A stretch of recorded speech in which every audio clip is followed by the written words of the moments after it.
श्री प्रकाश शुक्ला दहशत का वो नाम था जिससे आम इंसान तो छोड़िए, बड़े से बड़ा नामी इंसान डरता था। 90 के दशक में इस बंदे की ऐसी दहशत थी कि जब ये अपनी गाड़ी से निकलता था तब सब इसको सलाम करते थे। ऐसा भौकाल था इसका। अपने क्राइम से इसने पुलिस की नाक में दम कर दिया था। वो इसको पकड़ ही नहीं पा रहा था। इसको लोग यूपी का डॉन भी कहने लगे थे। बड़े बड़े गैंगस्टर्स में इसका नाम शामिल हो गया था। इसकी गैंग यूपी पुलिस के लिए बहुत बड़ी चुनौती बनी हुई थी। सरेआम ये बंदा कत्ल करने लगा था, बड़े बड़े लोगों को निशाना बनाता था। तो आज हम जानेंगे इसकी पूरी कहानी, इसके जन्म से लेके इसके एनकाउंटर तक की कहानी। तो चलिए वीडियो को स्टार्ट करते हैं।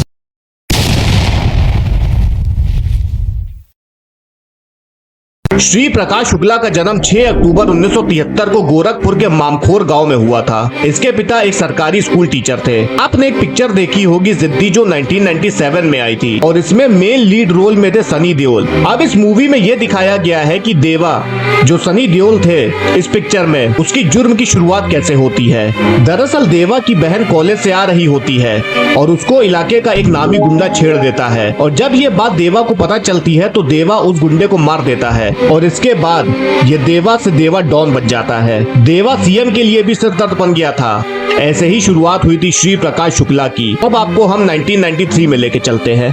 गांव में एक 20 साल का लड़का श्री प्रकाश शुक्ला रहता है जो अपनी पहलवानी के लिए जाना जाता है। पिताजी सरकारी टीचर है तो उनका ज्यादातर ध्यान अपने स्कूल के बच्चों पर है। सब कुछ अच्छा चल रहा था, लेकिन एक दिन कुछ ऐसा होता है जो श्री प्रकाश शुक्ला की जिंदगी बदल के रख देता है। श्री प्रकाश अपने कमरे में बैठा हुआ था। उसको बाहर से किसी के रोने की आवाज आती है। वो बाहर जाता है तो देखता है कि उसकी बहन रोते हुए अपने माँ बाप को बता रही है कि एक राकेश तिवारी नाम के लड़के ने उसके साथ छेड़छाड़ की है। आगे चलने से पहले ये राकेश तिवारी के बारे में जान लेते हैं। राकेश तिवारी एक नामी गुंडा था जो उस वक्त गोरखपुर और पूर्वांचल के बाहुबली नेता वीरेंद्र प्रताप शाही का खास था। इसीलिए राकेश तिवारी की हिम्मत बढ़ी हुई थी। ये किसी के साथ भी बदतमीजी करने लगता था और कोई भी इसको कहने वाला नहीं था। सब इस बंदे से डरते थे। अब वापस हम श्री प्रकाश के घर चलते हैं। पिता ने राकेश तिवारी का नाम सुना और सहम गए। श्री प्रकाश के पिता अपनी बेटी को ही समझाने लगते हैं कि जो हुआ भूल जाओ, इस बात को आगे नहीं बढ़ाना है। लेकिन पीछे खड़ा था श्री प्रकाश। उसका खून खौल रहा था कि मेरी बहन को छेड़ा कैसे।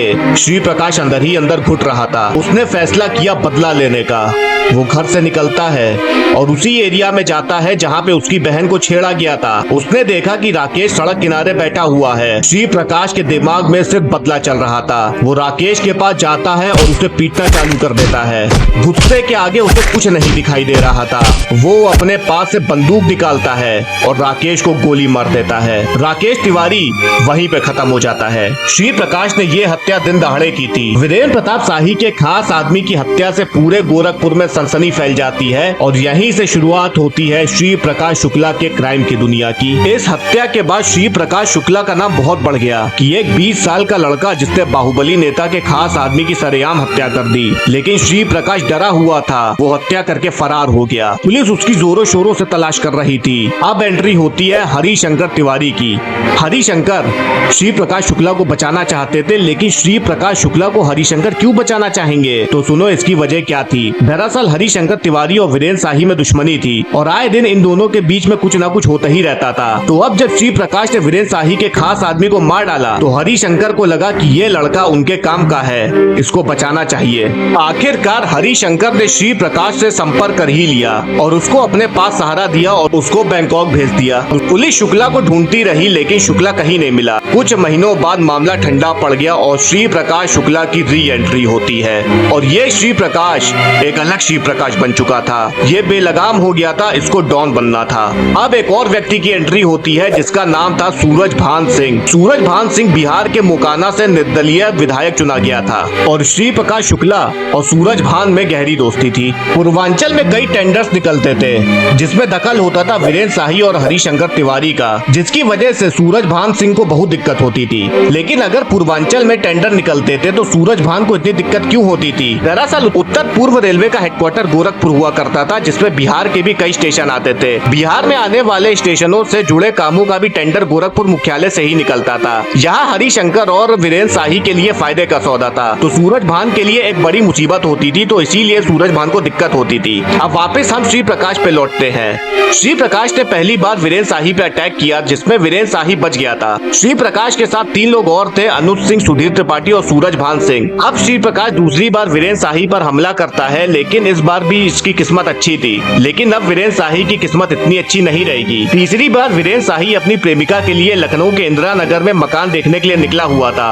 और ये इस बार अकेला था। लेकिन श्री प्रकाश की वीरेंद्र शाही पर पहले से ही नजर थी। श्री प्रकाश और उसकी गैंग को मौका मिलता है और वो लोग वीरेंद्र शाही के ऊपर ताबड़तोड़ फायरिंग कर देते हैं और उसे मौत के घाट उतार देते हैं। और ये हत्या 31 मार्च 1997 में की गई थी। हरिशंकर तिवारी के सबसे बड़े दुश्मन की हत्या हो चुकी थी। हरिशंकर तिवारी, जिन्होंने कभी श्री प्रकाश शुक्ला के बुरे वक्त में उसको अपने पास शरण दी थी, वो आज श्री प्रकाश शुक्ला से डरे हुए थे। वीरेंद्र शाही के मर्डर के बाद हरिशंकर तिवारी ने एक एक करके रेलवे के सारे टेंडर छोड़ना शुरू कर दिया। दरअसल जहां पर टेंडर्स में सूरजभान को दिक्कत आती, उसे श्री प्रकाश शुक्ला खत्म कर देता था। जो श्री प्रकाश शुक्ला को करीब से जानते थे वो बताते हैं श्री प्रकाश काफी बेखौफ किस्म का अपराधी था। वो एक बार ठान लेता था तो उस शख्स को मार कर ही दम लेता था। श्री प्रकाश शुक्ला का एनकाउंटर करने वाले राजेश पांडे बताते हैं कि शुक्ला काफी अय्याश किस्म का शख्स था। उसका कानपुर की रहने वाली एक महिला से प्रेम प्रसंग चल रहा था, जो बाद में उस तक पहुंचने की कड़ी बन गया। इतना ही नहीं, वह उसे अपने साथ रखता था ताकि कहीं मकान लेने में दिक्कत न आए। पति पत्नी समझकर लोग उसको आसानी से मकान दे देते थे और वो उसके साथ मारपीट भी करता था।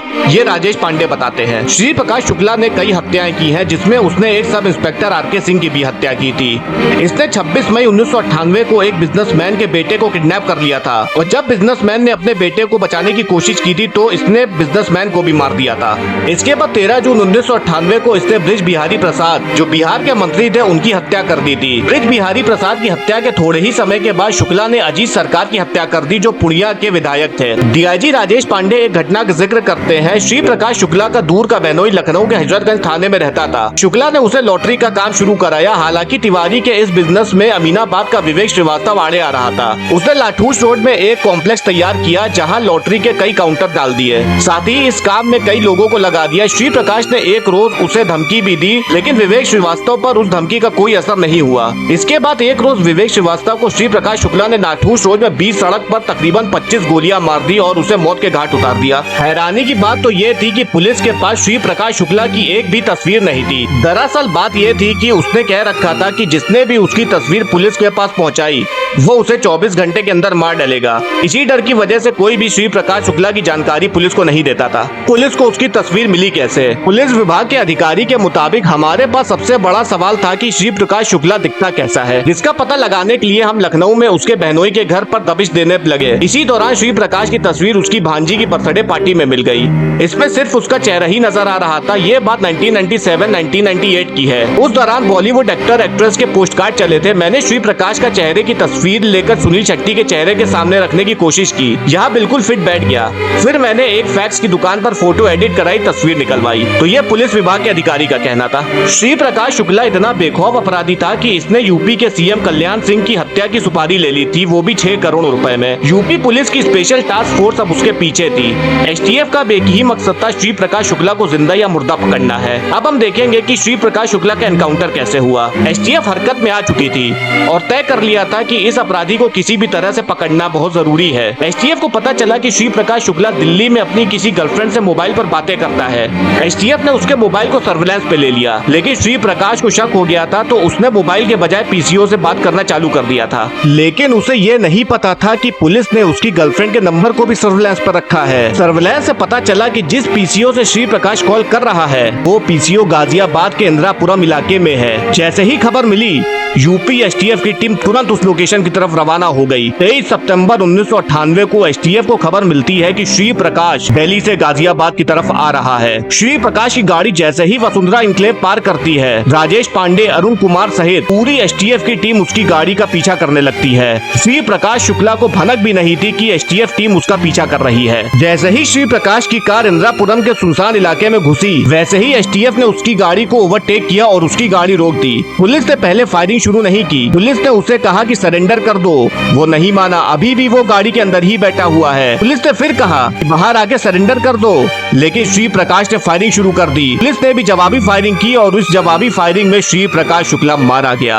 अब यूपी के सबसे बड़े डॉन का एनकाउंटर हो चुका था और इस एनकाउंटर के मेन हीरो थे राजेश पांडे, जो कि रिटायर हो चुके हैं। कई अपराधों को अंजाम देने वाला ये डॉन पुलिस एनकाउंटर में मारा गया था। श्री प्रकाश शुक्ला 90 के दशक में यूपी का सबसे खतरनाक डॉन था, जो बड़े बड़े लोगों को निशाना बनाता था। एक बार ये किसी के पीछे पड़ जाता तो उसे मार के ही दम लेता था। माफिया डॉन श्री प्रकाश शुक्ला अपने पास हर वक्त AK-47 रखता था। पुलिस रिकॉर्ड के मुताबिक श्री प्रकाश के खात्मे के लिए पुलिस ने जो अभियान चलाया उस पर लगभग 1 करोड़ रुपए खर्च हुए थे। ये अपने आप में इस तरह का पहला मामला था जब पुलिस ने किसी अपराधी को पकड़ने के लिए इतनी बड़ी रकम खर्च की थी। तो दोस्तों, यही पूरी वीडियो थी। अगर आपको वीडियो पसंद आई हो तो वीडियो को लाइक करिए और चैनल को भी सब्सक्राइब करिए। धन्यवाद।